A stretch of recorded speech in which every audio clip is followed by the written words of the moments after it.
Good morning, everybody. Welcome to Theraexpressions Meditation, where mental health matters. My name is Jemima, and I am an ambassador for Theraexpressions Meditation Centre in Casper, Wyoming. And with Darcy Marta. Hello, Darcy. How are you? She's my wonderful co-host here. And we chat to you each week regarding mental health topics. And our hope is to normalize the conversation around mental health issues and maybe even give you a few tools to walk away with if you are struggling in any sort of way. Just before we start, there is a disclaimer down below. Please read it, and because we are coming from a friend's perspective, more just our own experience. And also there is the 1-800 number is shifting, guys. So it's shifting to 988, which is fantastic because the 1-800 is too many numbers. Who wants to know the numbers in an emergency? So it's changing to 988, but it's actually slowly seeping into each state, I beg your pardon, excuse me. So please check if your state is doing that, or I have both numbers down below. Otherwise it's 988 in the future for all of us, which is fantastic. About time, hey people. And that's also, guys, just have to say, that's even if you're just having a bad day, you can ring them. You know what I mean? Like if you're feeling alone and you feel like you just got to offload and no one's around, just give them a call, and just remember 988 is the number to go to, and someone's there to help you out and just to speak to you. Right. Good morning, beautiful Darcy. Good morning. You look beautiful, Jemima. You look healthy. You look happy. And I'm really happy to see you. Yeah, thank you. Yesterday we attempted to record many times yesterday with many faults. So we were starting a good conversation in regards to sitting in your own hoo-ha, sitting in your own trouble spot where you feel like the world is crashing around you, or you're crashing within yourself. And I had a big day on Tuesday like that. Unexplained. I am in a really good place in my life at the moment, good situation. So it was quite unexpected and shocking to see this dark side within myself, the suffering, the person who suffered come out full ball, talking to me about suicide, internally saying I'm terrible, I'm awful, everything was horrible, and it was confusing me. And I didn't really know what to do. I did reach out to Darcy and asked just for some prayers. I did obviously reach out to my lover, and the most impactful thing was I did sit with it all day, and I didn't try and hush my self-abuser. I realized that what I know now is not what I knew then. I'm no longer that person, and I do have tools to help me out. I do have things that will be able to inspire me, and such as reaching out, such as meditation, such as committing to what I need to do, just personal things. And I also had to remind myself the famous colloquial quote, this too shall pass. And it does, it has, it will. But it was quite an amazing sort of day to sort of see and feel how hard I am on myself still, that abused person and the abuser within. It's shocking, and it was really quite overwhelming. I didn't handle it too well in the moment. I was quite sulky and withdrawn, but that's okay. That's how I had to be, and I didn't sort of project it onto anyone, which is a lesson in itself too. But yeah, so it was quite amazing, Darcy. So what do you sort of think about sitting in your own muck, per se? Your muck. I think that, first of all, just to begin with, we don't make feelings okay from the time that we're children. We try to tell children to turn off their feelings, right? So if the kid's having a hard day or a sad day, or I call them low biorhythm days, or, they're just feeling emotional, I think oftentimes we just pick up on the vibes of the world, and we have an emotional day. And I guarantee you, if a kid is grumpy or sad, what's the grumpy face for? Don't be sad, don't be angry. Come on, let's go play. You're just being, you go sit down until you're smiling again, or whatever we do. We really dismiss a child's feelings. And so we grow up thinking that when we have these big feelings, we have to turn them off. And women in particular are told never to be angry. We're not allowed to get angry, or we become shrews and bitches and etc. And so we are taught to stuff our feelings. And what you did the other day when you had a big emotional blowout is to say, okay, this is what I'm feeling today, and I'm going to be here with these feelings, and just let them be with me, and listen to them, and hear them, and acknowledge them. I know a lot of times we can't do that because we have to go to work, But I say that's what sick days are for, friends. Call in sick. If you're overwhelmed emotionally, it's the same as having a cold. So take care of yourself. Say, wow, I cannot do it. I'm emotionally frail today, or I'm overwhelmed emotionally today, and I'm going to go make myself a pot of tea, and I'm going to go to bed, or I'm going to, sit in the bathtub, and I'm going to sit with my feelings today and reach out. Um, and I know, Jemima, you had said you don't know why you are feeling that way because your life is doing great and everything is wonderful. And I said to you, it doesn't matter why. It doesn't matter why. The feelings are there and they need to be acknowledged rather than, okay, I got to go to work. Okay, I just got to turn this off for a second, and keep denying them. And just to acknowledge the feeling, hold it, and understand that feelings are powerful. Your power is in your feelings. And when we cut off our feelings, we're also cutting off our power in a lot of ways. Yeah, true. Right? But to learn to say, wow, this is a really overwhelming day for me. Now, I know that there are some days when depression is so bad you can't get out of bed, right? And it can go, and that can stretch on for a number of days. And that's different. That's when you need to call and get some help, find ways to move through that. And I think it's great, Jemima, you said you have tools now. So can you tell us a little bit about how you dealt with it? What did you do?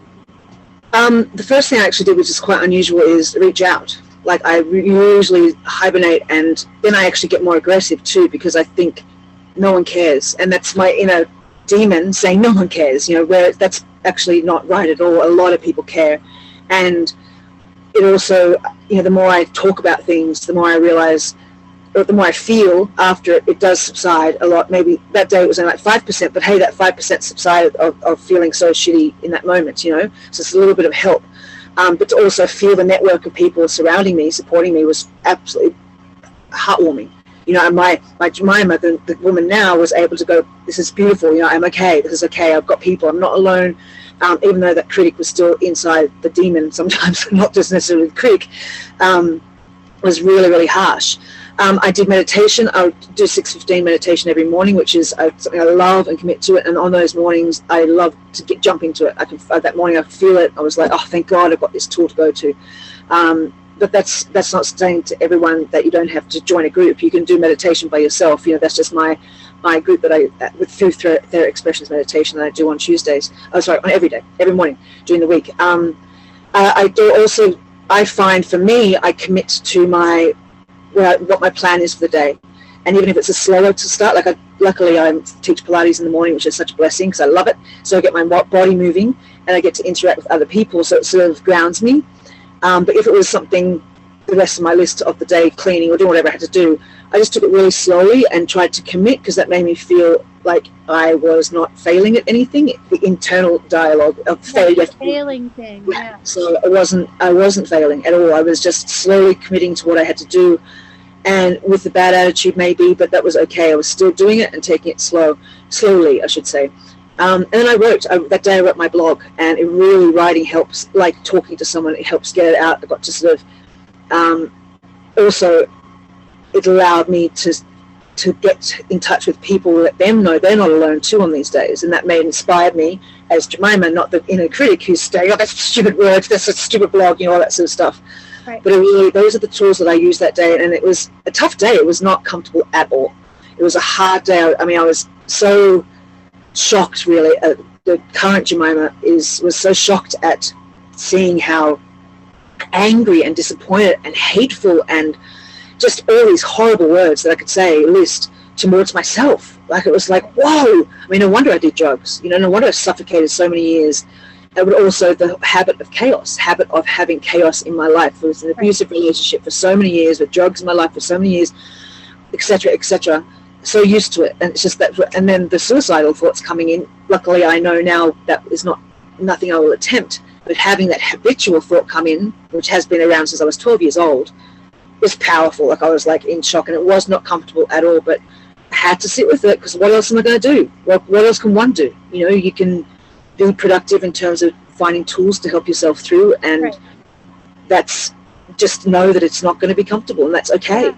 Okay. And I always like to remind myself and anyone else who's watching this that not everything we think and feel is true. So true. Sometimes we get those really big feelings and then we think thoughts about them, like, oh, here we go again. You're a piece of shit. Here you are doing your big blah blah, poor me, win, and you start whacking yourself emotionally, and to remind yourself that's not true. That's not true. Yeah. Your big feelings are your feelings. Your feelings are your feelings. And when they're big, they're big. And when they're small, they're small. And that's fine. I always like to say that anger is your do energy. It's the part of us that gets something accomplished. When we're angry about something, we make changes, right? It can become really destructive. Anger can be really destructive. And that is the whole part about being listened to. Because every human being wants to be heard, seen and heard. We all want to be seen and heard. That's what's in us. We're social creatures. And when we're angry, when our mind and our body and our emotions are angry, we want that to be seen and heard and acknowledged. I'm angry about the fact that cutting down those trees. I'm angry about the fact that the Supreme Court did X, Y, Z. Or I'm angry at my neighbor for, revving his motorcycle every morning at 5, or whatever. I'm angry. We want that to be heard. We want that to be seen. And when our anger doesn't get validated, heard, or seen, we swallow it, is when it kind of festers. And then our thoughts go along with it. And the thoughts and the anger start to fester with each other. Yeah. If we can act on the anger when it's manageable and say, well, I don't like my neighbor revving his motorcycle at 5 in the morning, I have some ways of dealing with it. There are some ways of Pull back, peacefully, right? So you have to work on it, and that it tells you about change. You need to make a change. You need to become active. That's what your anger is there for. Make changes. Yeah. And sadness is there to open our door to compassion. When we feel sadness, deep, deep, deep sadness for ourselves, and we acknowledge it, oh, poor Darcy, poor Jemima, we're really going through a hard time right now. We feel really, really sad. That breakup that I went through was just heartbreaking. Then we can start to have compassion for others who are also going through sadness. Acknowledge. But when we shove it away and pretend we're okay, again, it festers in there. Yeah. I think the whole talking about things and allowing those feelings, we need to be able to normalize these feelings, because the shame that I felt with the suicidal thoughts coming in was really quite surprising. And I want people to know there's nothing wrong with having horrible thoughts. Like, people have them, maybe some people more than others. Suicide is a big, deep, dark hole. But if you're feeling like that, allow yourself to feel it. Don't, and try to reach out to someone, or write or do something that can get some of it out, because people have shunned suicide and mental health for so long, and they get scared of it. It's because it's unknown. It's scared, or they think they're going to be responsible for that person. But we need to be able to feel safe, to be able to talk about it, to offload our feelings, to honor the anger, the sadness, the suicidal thoughts, and then hopefully rise up and out of it, and it may take a little longer for some people, not a day, fortunately for myself, as it was, but a lot of other times it's lasted a lot longer, and I haven't had these tools or awareness, and it's been, maybe that's why, maybe one of the reasons why, but we really need to. Of course it is. Yeah. Absolutely. Your tools are what helped you shorten your time frame. That's a success that you need to acknowledge. Wow, I could have been in that muck for a week. I could have been self-destructive. I could have, but I didn't. I allowed myself to have a day. I allowed myself to move through it. I allowed myself to feel what I was feeling. I was kind to myself, and I watched. I was a witness as opposed to, berating. I mean, you accomplished a lot. You really need to acknowledge your accomplishments of that day, because you did great. Thank you. It's Thank you. Thank you. Yeah, it is funny how, I guess I'm undermining the shift that I've gone through, the you're change I've been through. yeah, you're just not acknowledging how much you have changed. What a big accomplishment that is. Wow, instead of 5 days I had one. Instead of, you know, doing drugs, I meditated. What? You know, okay, that's a big accomplishment. Instead of hiding under my covers or being mean to those around me, I reached out. What? That's amazing. But right, Jemima, it takes practice. Yeah, So yeah, when you had true. said to me a couple of weeks back, how long do I have to go through this? It's not that you'll have to go through it and be so tortured, but those big feelings will come up continuously and you'll deal with them differently. And so it won't be as much of a self torture as it used to be. It's going to be something more that you work through and that you now know to deal with. And so, yeah, you'll have big feelings on them. I mean, we all do. I have those awful days where I'm like, I feel like I have a neon sign, like in those Bugs Bunny cartoons with how he would put the go that way, like a big arrow going failure, stupid, Like, wah. Like I feel yeah. like I'm walking around with these big signs going, "Hi everybody, here I come," and it's just in my head it's a continuous cartoon, but but I have to allow myself to deal with it by moving through it with compassion. I think one thing that I just thought too was the reason I don't feel like it was such a success, but it really was, hearing it back, is because I sat in that same headspace. Do you know what I mean? So then the critic is actually the one who is sitting there going, so what, you got through the day. You know what I mean? I didn't even realize that still that critic is sliding in there really gently. I wasn't going, but it's like I should go, woohoo! Woohoo! It's the first time in a long time that's been a one day affair. And I think that it's amazing to observe that if you have healing or you are healing and you are changing, that don't forget to step outside and see what you've done, because the reason that you feel like you haven't is because that critic is still there, or that failing part of yourself is still there, abusing the hell out of you. And so you're not going to feel like you've changed at all because you had to go through it again. So it's kind of weird. It's like on the outside it looks like, yeah, it's been done, which it has been done, but the inside feels like it's not because you still had to go through all that hoo-ha, but it actually is because you went through it. Does that make sense? It's kind of like... Sure. I mean, you can, it depends on how you want to look at things. So yeah, you're like, oh, here we go again. I'm going through it again. Here's my shadow self taking center stage. Great. Okay. I'm going to suffer my way through. Nobody near me. I stink today, whatever. I mean, yeah, but maybe you only did that for 3 days instead of 4. Yeah. Maybe you only did it for 2 days instead of 3.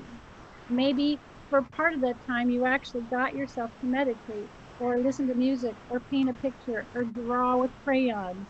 Maybe for part of that suffering you got to write a little bit or take a shower.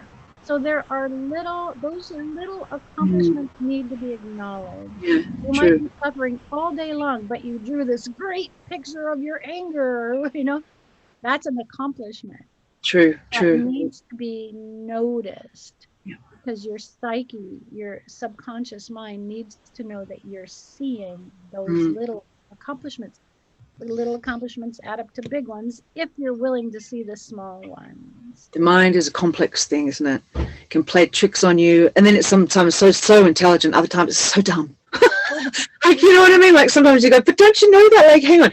Like, it's just that simple fact of, instead of embracing, it falls into the habit of and dismissing the actual accomplishment that should be praised, and to then start shifting that mental habit of self-deprivation, defecation, all those tricky words. That's because that's what we've been trained to do. True. We've been trained to do this since childhood, and everybody there are those, of course, exceptions and those exceptional people out there, but generally speaking, um, where an angry child is given a timeout and sent to the bad corner. Remember dunce caps, and they used to put Oh my gosh. right, or public shame and Yeah, we used to be turned around the corner and head down, standing with our hands behind our back at an all-girls Catholic school. oh Is it horrible? I mean, I'm 4 years old. 4 years old, and all the other girls like, like humiliated. Isn't it horrible? awful. I mean, what I do now with my little kids I work with is I say, I see your big feelings. That's So beautiful. I need you to do this thing. And they'll go, no, I'm not going to do it. And I go, okay, I'm going to go over here and do this. Take your time. I see that you're mad about it, but you have to do it.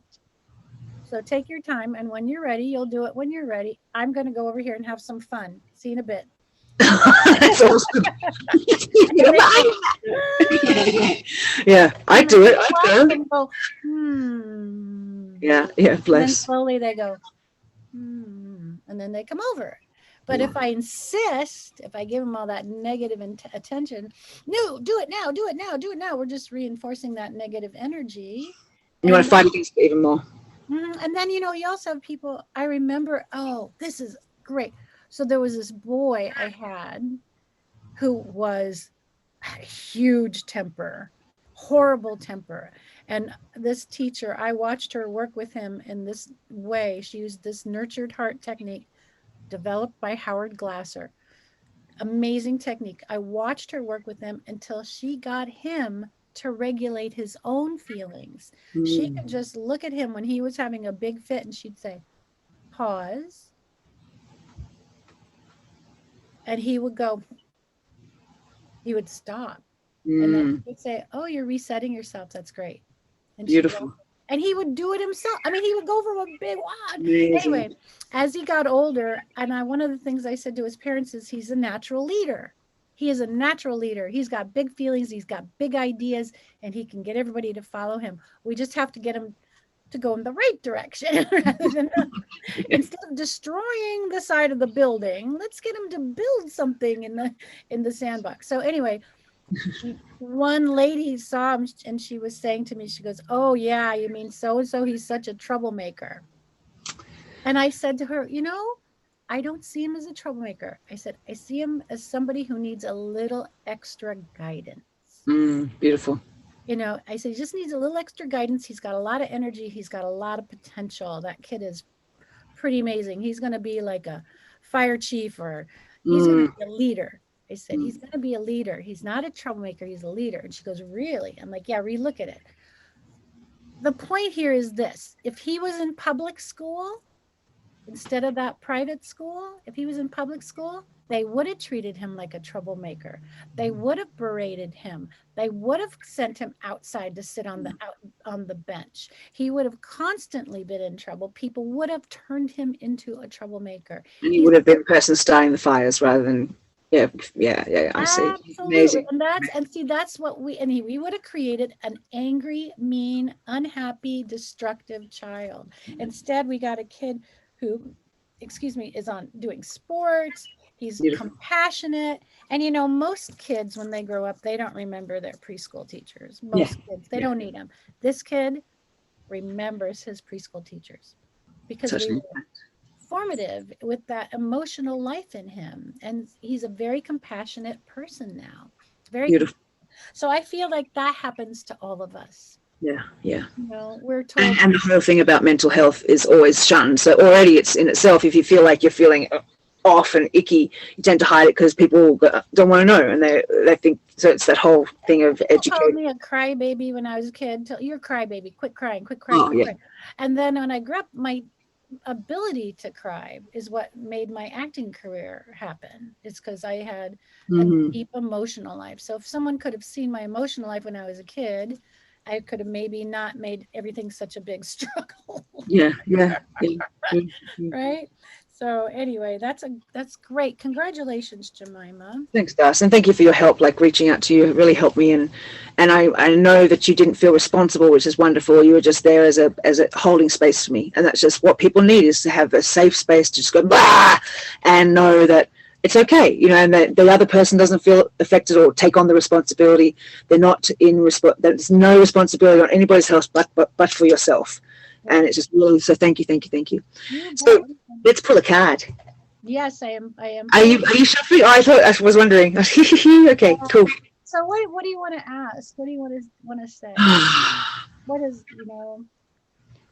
what's our guide for today? What's our okay? Yeah, you asked the question because you're holding the cards too. So I think, and it's your feeding the well, energy. I'm going to do it differently. So when I picked the deck up, when I picked my deck up, there was already a card that was forward facing in the rest. Okay. So I said, oh, maybe that's our card for today. I don't have to shuffle. Maybe it's already shuffled for me. So we're going to go with that. Yep. Cool. And I decided to do the Angel Archangel Animal cards. Beautiful. Blah, blah, blah, blah. I love those cards. They're so beautiful. Yeah. Diana Cooper. Even though I'm not a big angel lore person, I don't know all that, their names and all their stuff. I really love these cards. So what was sitting there? Oh, the deer. Oh, wonderful. Beautiful. I haven't seen the deer yet. That's beautiful. Gosh, what a gorgeous card. Right? And the deer in the trust in the support of the universe. That's the card that was sitting there waiting for us. You can't make this up, people. Right? Really? Trust in the support of the universe. Isn't that lovely? So I started shuffling. I mean, when I picked up my deck, that one was turned forward, right? And I said, well, maybe I don't have to shuffle it. I tried shuffling, but there she was already, or the deer were already. So I said, okay, I'll just go with that. Love it. We're going to go with that. So, well, hang on one sec. So, deer, our beautiful deer, one more time so that you see. Such a beautiful card. Isn't that beautiful? So, trust in the support of the universe. Archangels Michael and Faith. Michael and Faith. I like that. I'll tell you, faith is a big thing. All types of deer have incarnated from Lukme, the ascended aspect of Sirius. I really apologize if I'm mispronouncing all of these names. They learn and teach about trust. The gentle feminine doe has her third eye open and is alert and watchful. Beautiful. Oh, yeah. Beautiful. The dignified masculine stag is grounded in his power, and his antlers symbolize dominance and supremacy. Stag's antlers grow in the spring, representing birth and renewal, and they fall off in the autumn, denoting ending or loss. The mission of a doe's soul is to learn and teach about grace, innocence, trust, and family life. That of the stag is to learn and teach about trust in the universe, majesty, and self-empowerment, and to experience walking a solitary path. Beautiful. Their service missions are to eat fresh grasses and leaves in order to stimulate new growth. And you have to understand that growth is both internal and external. So the deer card, the guidance, is reminding you to trust the universe, to look after and support you, to trust your own deepest intuition and to follow its guidance. Deer bring you a message of balance and equilibrium, for you are guided to employ your psychic knowing while maintaining your dignity and divine magnificence. Right? That's a big one. Yep. They bring you a message of balance and equilibrium, for you are guided to employ your psychic knowing while maintaining your dignity and divine magnificence. Your Pilates, just a little thing. Jemima, that's why you teaching Pilates is so profound for you. Yeah. It really helps you maintain your equilibrium when your emotional life is in turmoil. Sure does. Connect to spirit, it gets you back in your body, and it gets you back in that equilibrium. And I really salute you with that. Thank you. Dedication and devotion. Thank If you. you are reading this card in the spring, expect a renewal of hopes, confidence, and a new direction. If it is autumn, there may be endings that will ultimately benefit you, so handle them with grace. You are asked to look out for and help those weaker than yourself, and Archangel Michael will assist you in this task. He invites you to remember that we are all one, and in helping another, you promote your spiritual growth and ultimately that of the planet. So that's what you and I are attempting to do today. Yes, definitely, and every day. Every day And in our every own way, day. but every Saturday or Friday together, we try to. Yeah, every day. We try to do that every day. Every day I have a client. Every day we take good care of ourselves. It's like a ripple in the universe, right? Well, we've got to practice what we preach, eh? I know so much since we've done this that's the case. I really go, oh, I can't like be a hypocrite with what I'm trying to preach out. You know what I mean? Like I'm trying to help people and give tools. I've got to do it myself. Otherwise, walk your talk. Walk your talk. Yeah. Anyway, lovely people, thank you. Don't forget to like, share, subscribe. Don't forget Theraexpressions Meditation is also online, and you can look up their website. Thank you so much for coming. Thanks, Darcy. You're wonderful. I love you. Mwah. Peace out. Love you too. Thanks, everybody. Bye.